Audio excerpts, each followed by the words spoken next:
De passage sur Paris à l'occasion du dernier festival du jeu vidéo, Peter Molyneux, créateur de Populous, Powermonger, Syndicate, Magic Carpet, Dungeon Keeper ou encore Black and White, était venu présenter sa dernière production au sein de Lionhead, Fable II. My name is Peter Molyneux. I am called a creative director these days, which kind of means that in Fable II I was the creative part, one of the creative forces behind Fable II, but I was not the only designer. I had a team of 7 designers under me, and some of them specialized in combat and some of them specialized in simulation, and I tried to guide those people. It's the best thing. Sur cette suite donnée à Fable, l'action RPG exclusif à la console de Microsoft, le studio de développement s'est attaché à développer 3 points essentiels. Drama, and this is something I've learned as a designer, is that a game mechanic without the drama means nothing. And what drama means, yes, it means a great story. Absolutely, it means a great story. It means a story that we needed to have script writers to write and help us with, and film directors and actors to help us with. But it also means, what drama means is that if we do our job right, we can wrap that story around the game mechanics in a way it hasn't been done before. So we have this thing in the game called a dog. And early on in the game, you get this dog and he's by your side and he's your companion and he's a faithful dog and he looks you up in the eyes, and sometimes your heart will melt just for the fact that you've got this dog and he wags his tail when you're excited. And that begins to get under your skin.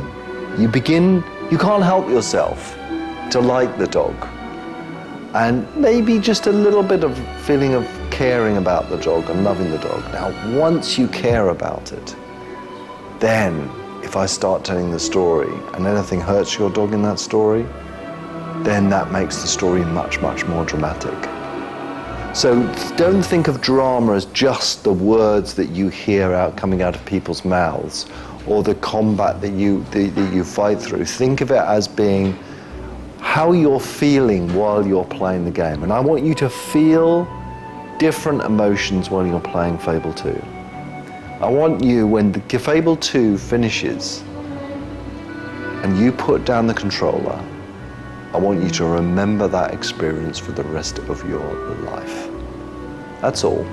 That's not much to ask. And how many films and books and computer games do you really, really remember?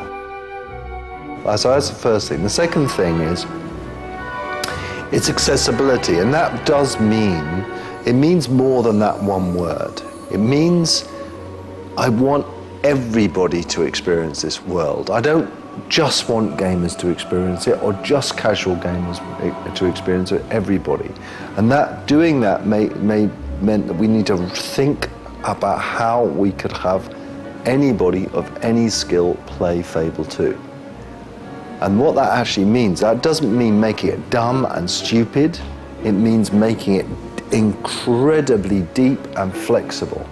It means making a system that hardcore gamers, I have to blow them away like I've never blown them away before. I have to give them a combat system that is different to anything they've experienced before, because there's so many of these games out there, I've got to give them something new. And if I don't give them something new in combat, they're going to walk away bored.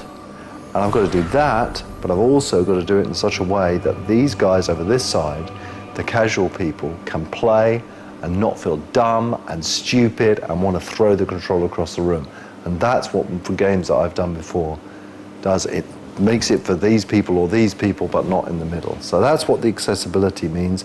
It also means, it comes to the next point, it's the sharing point, the ability, and this is partly done because I'm married now. And now I'm married, I realize how awful life is for people with partners who don't play computer games. My wife, I used to, we used to go to bed, 11 o'clock at night, and then I used to sneak down and start playing my games. Now, I think my wife thought I was looking at porn or something like that. I don't know what she thought. So I thought that came to the accessibility point. Why shouldn't she be playing with me to start off with. And she would come downstairs and see me playing computer games. Now, if I could just throw a controller and say, hey, come on, join in, rather than leaving the game and starting up a co-op session, it will be so much more powerful. So the co-op and sharing, that dynamic, I can join in at any point, it's super quick to do that. You can join in for 5 minutes or 5 hours, is really, really important to me. And doing that over live is even more important. The idea that you and I can play for 10 minutes or 15 minutes or an hour over live really makes me think of live in a different way. But we had a problem with that, and the problem was, how do you find the people to play with?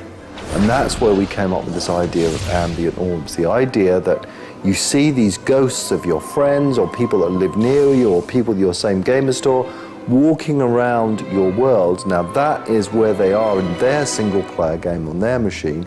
You can go up to these ghosts and you can say, hey Peter, hey come on, we'll co-op for a while. And it's only when you go into someone's world that something amazing happens. It's only when you come into my world and see how different it is to your world, how different my hero is, how different the dog behaves, how different my wife is in the game, how different my child is in the game, how different the whole region is, that you realize that, my world and me and the game and all that is unique to what I'm like. Those are the three big things in Fable II. Now we've got other things like free roaming and crime systems and 300 weapons, and gosh knows what else, but those are the things that I think that represent the special features in Fable II. Tout comme dans la série Fallout, un nouveau personnage fait son apparition dans Fable II, le chien. Une feature que l'on pourrait croire a priori gadget, mais qui sert au final plusieurs des axes de développement souhaités par Peter et son équipe. What we did, we approached Fable II in a very different way. We experimented with things at the start. Now, when I went into the team, as I do, and I in that experimental stage, I said, I've got a great idea. I've got the big feature for Fable II, and I built it all up to the team members. And I did it, and I love doing this, and people hate me for it. I went in like on Monday, and I said, I have a great idea for Fable II, the big feature. What is it? I'm not going to tell you. And then Tuesday and Wednesday and Thursday, and I eventually built everybody up to a frenzy of what this idea was. I said, it's going to be one of the greatest features we've ever done and all of that stuff. And then I got the designers in a room and I sat down and I said, we are going to create a dog. And he's going to have no special powers. And he's not going to be able to wag his tail at 100 miles an hour and fly through the air. And he's not going to fire laser beams out of his eyes. It's just going to be a dog. They all looked at me as if I was an idiot. And it's only when I think the reason I delayed telling people is I was just sorting it out in my mind. And I thought, I want the dog because I want the companionship of the dog. And then I thought, well, what can we do with a dog? What could he actually do? And we had this little test where we used Fable I, and after I'd said a dog, this wasn't me, this was the genius of the people I work with, who are far more smarter and clever than I'll ever be. And I said, right, well, let's get this dog in, let's see how it feels to travel around with a dog. And they, instead of putting the dog behind you, like in all games at the moment I play, if you're traveling with anything, whether it's a dog or a person or anything else, those people are always behind you, they follow you around. Instead, they just put the dog there in front of you, and suddenly he came alive. Suddenly he was this thing where emotionally I felt that he was already out there, and it meant he could do things like scout for you, he could sniff things out, he could warn you about things. I'm just putting it on fire. So he, like any game feature, it starts with an idea, but it evolves, and it's that evolution that is so wonderful. Doté de fonctionnalités alléchantes, comme la possibilité d'exercer un métier, de fonder une famille ou d'acheter redécorer sa propre maison, et apprêté d'un look en complète rupture avec les RPG japonais investissant petit à petit la Xbox 360, Fable II est incontestablement l'un des titres forts de la console en cette fin d'année. Reste maintenant à voir avec la critique à venir si Peter et son équipe sont parvenus à tenir toutes leurs promesses et à donner une réelle résonance ludique à leurs idées.